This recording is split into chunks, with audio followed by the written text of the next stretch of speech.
오늘은 저의 학창시절 이야기를 잠깐 들려드리려고 합니다. 학창시절에 저는 친구가 한 명이 있었습니다. 중학교 3학년 그리고 고등학교 3학년 내리 6년을 같은 학교에서 같은 반을 하기도 하면서 함께 시간을 보낸 친구였는데, 이 친구랑 서로 등하굣길에 오늘은 내가 내 용돈으로 햄버거 사주고, 내일은 그 친구가 그 친구 용돈으로 햄버거 사주고, 이렇게 번갈아 가면서 서로 사줄 만큼 제법 친하게 지냈던 친구였습니다. 요즘은 연락을 안 하는데 어떻게 살고 있는지. 그 친구와 저는 종종 이 6년이라는 시간 동안 다들 누구나 한 번쯤은 해봤을 법한 일탈, 학생으로서의 일탈을 종종 했더랬습니다. 예를 들자면 제가 학교 다닐 때는 야간 자율학습이라고 하는 그런 게 있어서 밤 10시까지 학교에서 공부를 하는 그런 시간이 있었는데, 종종 이 야간 자율학습 시간을 제끼고 그 친구랑 또 여러 친구들이 이렇게 모아서 오락실에 간다든가 PC방에 간다든가 또 때로는 점심시간에 이렇게 급식비를 어머니가 주시면 그거 삥땅 쳐서 급식 안 먹고 교문 밖에 나가서 이제 맛있는 거 사 먹고 이런 일들. 그래서 점심시간에 이렇게 나갔다 들어오면 항상 선생님들한테 걸리면 크게 꾸중을 났던 그런 경험들이 있는데, 이런 종류의 일탈을 하는 아주 날티나는 학생이 바로 저였습니다. 좀 날티나죠? 네. 지금 생각해보면 정말 가벼운 일탈이 아니었겠는가 그렇게 생각을 해보는데, 그 일이 가벼운 일탈임에도 불구하고 그 일이 선생님에게 발각되는 그 순간이면 얼마나 그 마음이 불안하고 초조하고 마치 TV 뉴스에 나오는 중범죄를 저지른 사람의 그 마음인 것처럼 아주 심장이 콩닥콩닥 뛰고 세상이 망한 것 같은 그런 기분이 종종 들었습니다. 요즘에는 학생 체벌이 금지되어 있지만 제가 학교 다니던 그때 당시만 하더라도 그런 불손한 행동, 점심시간에 밖에 나갔다 온다던가 야간 자율학습 시간을 땡땡이 치고 놀러 간다든가 이런 불손한 행동을 하는 학생들에게는 아주 긴 막대기로 엉덩이를 때리는 그런 엄청난 체벌이 있었습니다. 제가 맞았을까요? 안 맞았을까요? 많이 두들겨 맞았습니다. 그렇게 엉덩이를 맞을 것을 잘 알고 있으면서도 저와 제 친구 또 다른 친구들은 종종 그리고 자주 야간 자율학습 시간을 땡땡이를 치고 오락실이나 PC방을 찾아다녔습니다. 그래서 한 달에 한두 번은 그렇게 엉덩이를 맞았던 것 같은데, 아무튼 그렇게 학창시절을 보냈습니다. 제가 앞서 이야기한 그 친구, 저랑 6년 동안 같이 학교를 다녔던 친구, 그 친구에게 별명이 하나 있었는데 그 별명이 무엇이었는가 하면 바로 하나도 안 아픈데입니다. 하나도 안 아픈데. 대충 짐작이 가시죠? 하나도 안 아픈데. 이 별명이 어디서부터 비롯되었을까? 짐작하는 대로 매번 이제 놀러 나갔다가 선생님한테 이렇게 매를 맞을 때마다 이 친구가 제일 먼저 맞았습니다. 제가 먼저 맞겠습니다 하고 제일 먼저 가서 이렇게 매를 맞았는데, 매를 이렇게 엉덩이를 맞고 돌아오면서 대기 타석에 있는 저와 제 친구들을 보면서 그 친구가 항상 했던 말이 이겁니다. 하나도 안 아픈데. 선생님한테는 들리지 않을 작은 목소리로 우리한테만 들릴 정도로 하나도 안 아픈데 하고 이렇게 가는 그런 친구였습니다. 제가 그런 생각이 한번 들었어요. 얘가 진짜로 안 아플까 이런 생각을 한번 해봤는데, 저도 그렇게 매를 맞아본 입장으로서 첫 번째로는 절대 안 아플 리가 없다. 왜냐하면 내가 아프기 때문에. 그리고 두 번째로는 그 친구의 얼굴이 항상 매를 맞고 오면 시뻘개져 있어가지고 저거는 그냥 말로만 저렇게 하는 거구나 라고 하는 것을 단번에 알 수 있었습니다. 그럼에도 불구하고 이 친구는 그 6년 동안 선생님한테 혼날 때마다 우리에게 해줬던 말이 하나도 안 아픈데 였습니다. 하나도 안 아픈데. 그때는 그 모습이 참 재밌고 또 우스꽝스러운 일이었지만 지금 와서 제가 생각을 해보니 이 친구야말로 참 대단한 친구임에 틀림이 없다. 그러한 억압과 폭력 앞에서도 자신의 신념을 굽히지 않고 자유와 평화를 맺히며 그럼에도 불구하고 나는 내 갈 길 가겠다라는 의지를 하나도 안 아픈데 라고 이렇게 꺾이지 않는 마음을 표현하면서 지켰기 때문이 아닌가 하는 생각을 해봅니다. 그 시절 그렇게 두들겨 맞을 것을 알면서도 오락실로 발걸음을 옮겼던 저와 저의 친구들의 이야기를 저는 설교를 시작하면서 이렇게 정의해 보려고 합니다. 우리는 선생님과 추구하는 바가 달랐다. 그 시절 우리는 선생님과 추구하는 바가 달랐다. 선생님이 추구하는 것과 그리고 저와 제 친구들이 추구하는 바가 달랐기 때문에 저희는 그렇게 두들겨 맞으면서도 그렇게 밖으로 쏘다녔던 것이죠. 그래서 이 이야기를 정리를 하자면 우리는 추구하는 것이 달랐다라고 정리를 하고 본격적으로 말씀을 살펴보도록 하겠습니다. 우리는 추구하는 것이 달랐다. 오늘 우리가 읽은 로마서의 말씀은 사도 바울이 로마 교회에 있는 성도들에게 쓴 편지입니다. 사도 바울과 로마 교회가 지금 어떤 상황에 있는가, 그들이 어떤 길을 걸어왔는가 한번 살펴보도록 하겠습니다. 먼저 사도 바울입니다. 사도 바울은 어떤 사람이었습니까? 사도 바울은 본래 예수님을 믿는 자들을 핍박하는 자였습니다. 그리고 그는 그 당시 전 세계에 패권을 쥐고 있었던 로마 제국의 시민권을 가지고 있었던 사람이며 또한 유대 사회에서 저명했던 율법학자 가말리엘의 제자, 가르침을 받은 지적 엘리트였습니다. 그러니까 신분도 상당히 높고 가지고 있던 학식도 굉장히 높았다라고 이해할 수 있겠습니다. 게다가 그는 자신이 배우고 익혔던 그 학식, 그 신념, 그 신앙을 그저 입술로만 내뱉던 사람이 아니라 전심을 다해 자신의 생명을 다해 쫓을 만큼 실천력까지 겸비한 아마 당대 유대 사회에 있어서 최고의 유망주, 기대주, 차기 지도자가 아니었을까 짐작해 봅니다. 그래서 사도 바울은 그 누구에게도 꿀릴 것이 없는, 가만히 있어도 한평생 평안하게, 행복하게, 그리고 많은 사람들로부터 추앙받고 사랑받으면서 명예롭게 살 수 있었던 사람이었습니다. 그런데 그가 어떻게 됐죠? 하루아침에 달라졌습니다. 예수님을 믿는 사람을 때려잡으려 다메섹으로 가는 길에서 부활하신 예수님의 음성을 들은 이후로 그는 이제 이런 고백을 하는 사람이 되었습니다. 우리 함께 빌립보서 2장 7절에서 9절 말씀을 함께 읽겠습니다. 화면에 나오는 빌립보서 2장 7절에서 9절 시작.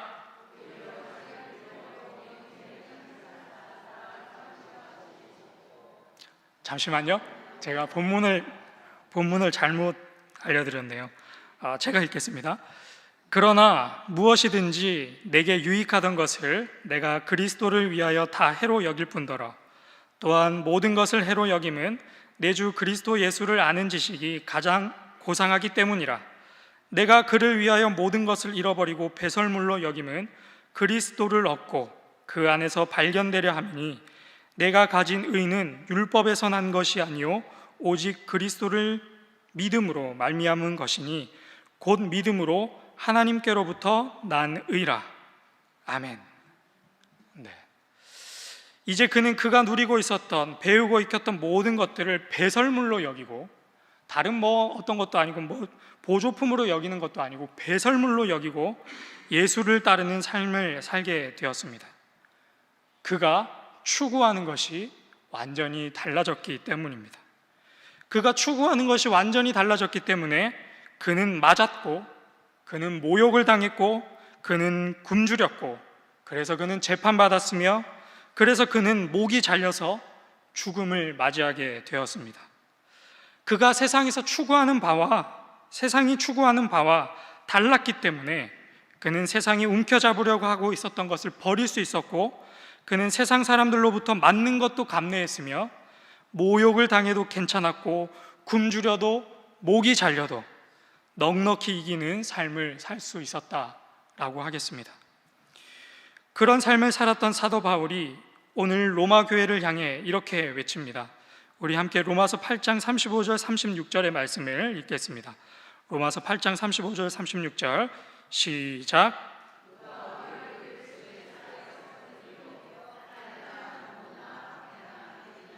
적신 위험이나 칼이랴 기록된 바 우리가 종일 주를 위하여 죽임을 당하게 되며 도살당할 양같이 여김을 받았나이다. 아멘. 바울의 삶이 순탄하지 않았듯 본문에서 간접적으로 확인할 수 있듯 로마 교회 성도들의 삶도 순탄하지 않은 삶, 상당히 위험에 있는 그런 상황에 놓여 있었습니다. 전 세계의 패권국인 로마 제국의 수도라고 할 수 있는 로마라는 도시에서 황제가 신이라 일컬음을 받는 가장 핵심적인 도시에서 로마 황제가 신이 아니라 예수 그리스도가 신이며 로마 황제가 왕이 아니라 예수가 유일한 왕이다라고 하는 그런 신앙을 가진 그리스도인들이 그 로마라는 그 도시 안에서 평안하고 행복하게 아주 안전하게 살고 지내고 있었을 리가 없습니다.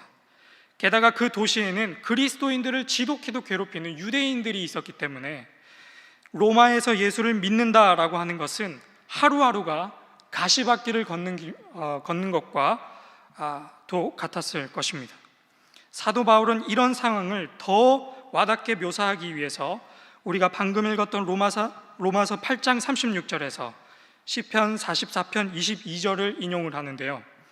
시편 44편은 어떤 시인가 하면 이스라엘이 완벽한 군사적 패배에 이르러서 하나님 앞에 하나님 도대체 어떻게 이럴 수가 있습니까? 하나님 왜 침묵하고 계십니까? 라고 하는 아주 절망적인 상황을 표현하고 있는 시편입니다. 본문에 인용된 시편 44편 22절 이후에 이런 내용이 기록되어 있습니다. 우리 함께 시편 44편 23절, 24절, 25절의 말씀을 읽겠습니다. 시작. 일어나시고 우리를 영원히 버리지 마소서. 어찌하여 주의 얼굴을 가리시고 우리의 고난과 압제를 잊으시나이까. 우리 영혼은 진토 속에 파묻히고 우리 몸은 땅에 붙었나이다. 아멘. 지금 그리스도인들이 예수를 믿음으로 말미암아 처해 있는 상황은 시편 44편의 군사적 완벽한 패배로 하나님의 통치가 완전히 사라진 것 같은 그런 절망적인 상황과 동일하다라고 사도 바울이 표현을 하고 있는 것이죠. 예수님을 믿기 때문에 고난이 있고, 예수님을 믿기 때문에 환난이 있고, 예수님을 믿기 때문에 가난이 있고, 예수님을 믿기 때문에 박해가 있고, 예수님을 믿기 때문에 마치 그 상황이 도살당에 끌려가는 양처럼 절박한 상황에 세상 속에 그리스도인들이 살고 있다라고 하는 것입니다. 로마 교회의 성도들이 이후에 어떻게 됐는지 아십니까? 누군가는 그나마 다행으로 그 도시에서 쫓겨나갔고, 누군가는 군인들에게 잡혀 모진 고문을 당했고, 누군가는 사지가 갈갈이 찢겨 사자의 밥이 되었고, 누군가는 나무에 묶여 불타 죽기까지 했습니다. 수많은 이들이 예수님을 믿는다라고 하는 그 한 가지 이유만으로 이러한 비참한 죽음을 맞이한 것입니다. 그들이 예수님을 믿었기 때문에 세상과 다른 것을 추구하며 살았기 때문입니다. 이러한 그리스도인의 박해를 기록한 사도 바울은 오늘 우리가 본문으로 선택한 로마서 8장 37절에서 승리를 선포합니다. 우리 함께 37절의 말씀을 함께 읽겠습니다. 시작. 우리가 넉넉히 이기느니라. 아멘. 아멘이시죠? 그런데 생각을 해보면 이것이 과연 승리가 맞겠는가? 사도 바울은 이 승리를 외친 넉넉히 이기겠다라고 말한 이 사도 바울은 교수형을 당해서 목이 잘려 죽었는데 어떻게 이것이 넉넉히 이기는 승리가 될 수 있겠는가? 로마 교회의 성도들은 온갖 고난과 환난과 핍박을 당하고 죽음에 이르렀는데 그 비참한 최후가 어떻게 승리일 수 있겠는가 하는 생각입니다. 여기서 우리는 세상이 추구하는 승리와 그리스도인들이 추구하는 승리가 분명하게 다르다라고 하는 것을 기억할 필요가 있겠습니다. 세상 사람들이 말하는 승리는 무엇입니까? 좋은 대학 나오고 어떻게 해서든 좋은 직장 다니고 어떻게 해서든 높이 솟아오른 신축 아파트에 살고 어떻게 해서든 비싼 외제차를 타고 다니면서 높은 자리, 다른 일을 내려다보는 자리, 판단하고 평가 내리는 자리, 군림하고 통치하는 자리, 그 자리에 앉는 것이 승리라고 세상 사람들은 이야기를 하지요. 하지만 그리스도인의 승리는 무엇이겠습니까? 세상에서 좋은 대학, 좋은 직장을 얻는 것이 그리스도인의 승리인가? 좋은 집에서 좋은 차 타고 떵떵거리며 사는 것이 그리스도인의 승리인가? 높은 자리에 앉는 것이 그리스도인의 승리인가? 그리고 수많은 사람들로부터 환호와 환대와 사랑을 받는 것이 그리스도인의 승리인가? 그런 관점에서 본다면 사도 바울은 패배자요, 로마 교회를 비롯한 초대교회 성도들은 낙오자요, 예수님과 동고동락하며 오순절 성령 강림을 직접 경험한 12사도들은 최대의 실패자들입니다. 사랑하는 신일교회 성도 여러분, 그리스도인이 추구해야 할, 그리스도인이 얻어야 할 승리가 무엇이겠습니까? 사도 요한은 요한일서 5장 4절에서 이렇게 말합니다. 우리 5장 4절, 요한일서 5장 4절 함께 읽겠습니다. 시작. 세상을 이기는 승리는 이것이니 우리의 믿음이니라. 아멘. 세상을 이기는 우리의 승리는 무엇인가? 요한에 의하면 바로 믿음입니다. 예수는 그리스도시요, 온 세상의 통치자시요, 나의 주님이시다라고 하는 이 믿음입니다. 그래서 예수를 믿기 때문에 편하게 갈 수 있는 길을 포기하고 굳이 어려운 길을 선택하는 것이 그리스도인들이 쟁취해야 할 승리인 줄로 믿습니다. 예수를 믿기 때문에 고난을 자처하고 예수를 믿기 때문에 환난 속에서도 찬양하는 것이 그리스도인의 승리인 줄로 믿습니다. 예수를 믿기 때문에 핍박과 가난을 두려워하지 않는 것, 이것이 승리이며, 예수를 믿기 때문에 내 생명조차 조금 더 귀한 것으로 여기지 않으며 외치는 것이, 그 이름을 외치는 것이 우리의 승리인 줄로 믿습니다. 예수는 그리스도입니다. 예수는 만왕의 왕입니다. 예수는 온 세상의 구원자입니다. 예수는 길이요 진리요 생명입니다. 언젠가부터 한국교회가 사회로부터 지탄을 받기 시작했습니다. 그 지탄에 우리의 죄스러운 모습이 드러나서인지 언젠가부터 우리는 우리가 내어야 할 목소리를 잃어버렸습니다. 예수를 믿는다라고 하는 것을 부끄럽게 여기기 시작했고, 예수님의 말씀처럼 성경의 말씀대로 사는 것은 미련한 일, 큰 손실을 보는 일이라 적당히 피하기 시작했고, 그리고 예수 천당 불신 지옥이라는 이 신앙은 이제는 답답하고 배타적인 신앙이다라고 스스로 여길 만큼 우리는 이러한 지경에 앉아있게 되었습니다.